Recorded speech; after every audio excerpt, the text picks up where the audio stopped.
ways to feed your lifestyle. Marley Spoon, meals reimagined for real life. Morgan & Morgan is not only America's largest injury firm, we're also the only injury firm in the world with lawyers licensed in all 50 states. With billions recovered for clients, we're everywhere for everyone. Injured, there's only one Morgan & Morgan, for the people. This is Eyewitness News with live breaking news. Breaking news now on Eyewitness News at 4. Robert Mueller, the former FBI director who transformed the agency after 9/11, and the special counsel who investigated President Donald Trump's 2016 campaign, has died. Good afternoon. Thanks for joining us. I'm Liz Nagy. And I'm Jory Rand. In a statement, Mueller's family said he died last night. They did not reveal a cause of death. Mueller was appointed director of the FBI by President George W. Bush. He began his role just 1 week before the September 11th attacks. Mueller would later be appointed special counsel in the Trump-Russia inquiry after President Trump fired FBI Director James Comey. In his final report, Mueller declined to say whether Trump had broken the law. President Trump responded to Mueller's death today on social media, writing, quote, "Good, I'm glad he's dead. He can no longer hurt innocent people." Robert Mueller was 81. Another big story we're following this afternoon. President Trump announced this afternoon that he plans to send ICE agents to airports across the country on Monday, presumably to fill in for TSA agents who have called out during this government shutdown. Here's a live look outside over LAX. The president has not indicated which airports they would be assigned to. However, LAX is not one of those experiencing long security lines. TSA agents are now working without paychecks during a partial government shutdown because Congress has not funded the Department of Homeland Security. Some travelers at some of the country's busiest airports are seeing long security delays. Republicans and Democrats cannot seem to find a compromise. You have to have, obviously, to negotiate a deal, you got to have two sides at the table. The White House is there, Senate Republicans are there. The question is, are Senate Democrats going to take yes for an answer? Republicans, in essence, say they want to reopen all of DHS, but only if there are no changes to ICE and Border Patrol when they vote. That's not acceptable. The problems at our nation's airports could not come at a worse time. Many of them are already packed with travelers on spring break, and flights are being canceled due to jet fuel prices. Now to the war with Iran. The country has launched a new round of attacks aimed at Israel and the United States. An Iranian missile slammed into a residential neighborhood in southern Israel. Authorities there say nearly 40 people were injured. Iran also reportedly fired 2 missiles at a U.S. and U.K. airbase thought to be out of its reach. That airbase is in the middle of the Indian Ocean and about 2,500 miles from Iran. This comes as thousands of additional U.S. Marines and sailors are now headed to the Middle East from San Diego. The White House said there are no plans for ground troops, but President Trump will still not rule out the possibility. The cost of gas still keeps going up here in Southern California as a result of the war. People in L.A. County are now paying an average of $5.79 a gallon. That's up 4 cents from just yesterday and $1.14 from a month ago. In Orange County, people are paying about $5.76 a gallon. That's compared to the national average that's in the range of $3.92 a gallon. AAA says gas prices were rising slightly in line with seasonal norms before the war in the Middle East broke out. Meantime, some analysts aren't convinced that oil prices will drop after the Trump administration moved to lift sanctions for 30 days on Iranian oil that is already at sea. Hawaii is bracing for more dangerous weather as the second powerful storm in weeks targets the islands. A dangerous situation is unfolding north of Honolulu. The 120-year-old Waiea Dam is nearing a possible failure. Thousands of people living downstream have been told to leave immediately. The Hawaii National Guard has now been activated. The heaviest rains are expected through today. This is the largest flood that we've had in Hawaii in 20 years, the largest flood since the flood in Manoa. 196 people have been rescued. To our knowledge, been no fatalities and no unaccounted for individuals so far. A flood watch is now in effect through tomorrow afternoon for all of the Hawaiian Islands. Take a look at that. Some overcast skies at the beach today. This is what people saw at Topanga Beach in Malibu. Our local beaches have been a popular attraction lately with all of this record-breaking heat.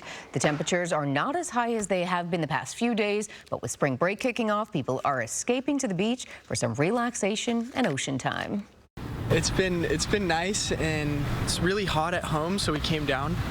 But it's been a good beach day. This is a typical weekend, but the heat definitely made us all come down, but it is fogged out today. Well, chilly or not, people were still willing to be at the beach after all of these hot temperatures we've been experiencing for several days now. And even more heat is on the way. Niku Kazori is here to tell us all about that in our weather. Niku? Hey, Liz. Yeah, we're tracking the heat. This heat dome is still here. It's starting to move further east, but yeah, we're still tracking temperatures 10 to 15 degrees above average, above where we should be. And yeah, it's really not leaving us alone. But one thing that has happened since the last couple of days is that we've started to cool down, so that high pressure has moved further to the east, and instead more of that onshore flow has come back into our pattern. Right now we're taking a live look at our Big Bear camera today, and it is looking beautiful out there. We're looking at blue skies, so overall a very nice afternoon. We're looking at temperatures around 66 degrees in Big Bear with a light southwesterly wind out there as well. Here's our downtown LA cam. Beautiful shot coming to us from downtown right now, but much warmer compared to Big Bear. We're looking at temperatures around 81 degrees downtown. And one more live look. Here's our Long Beach camera, 77 degrees. The coast is definitely where you want it to be, especially with that onshore flow. We had that marine layer building on in a little bit earlier today too, but we're talking about the relief that we're going to see soon. I'll have more coming up in my full forecast. All right, Niku, thank you. Hundreds of animals seized in a raid from an animal rescue group in Lake Hughes could have a new home. The LA County Animal Care and Control is sharing new images of that operation. In total, 316 animals were taken from the home, including 250 dogs and 66 cats.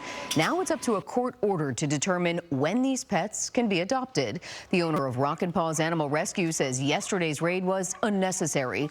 The massive operation stemmed from hundreds of tips, people claiming dogs and cats were living in inhumane conditions. The animals were cleaned every day. The animals were rotated out into yards every single day. Every single dog is happy. The odor is horrific. There's no septic system on the property for the kennel. They have gone without dumpsters for months on end. All of the animals have now been removed from the home. More than 70 animal care and control staff were there on the scene for that rescue operation yesterday. The county shelters are not usually open on Sundays, but they will be opening at 11 a.m. tomorrow to try and make room for this massive influx of animals. And people in Monrovia joined together for a community walk to honor a bear with 2 young cubs that was killed this week by wildlife officials. Authorities say the bear clawed a woman walking her dog and was deemed a public safety threat. But as Eyewitness News reporter Monica on their reports, community members are now calling for policy change. With signs in hand honoring the Monrovia bear known affectionately as Blondie, more than 100 people came out to remember a mama bear with 2 young cubs that was euthanized this week. I think it's unfortunate, and I think it's a tragedy. Blondie didn't need to be euthanized. A week ago today, a woman was walking her dog on Oakley Drive when Monrovia police say Blondie the bear approached the woman and clawed the back of her knee. The woman and her dog got away, but the woman was taken to a hospital for treatment. The very next day, Blondie and her 2 cubs were captured. Bear DNA collected from last Saturday's incident matched the bear DNA from another incident that happened last June.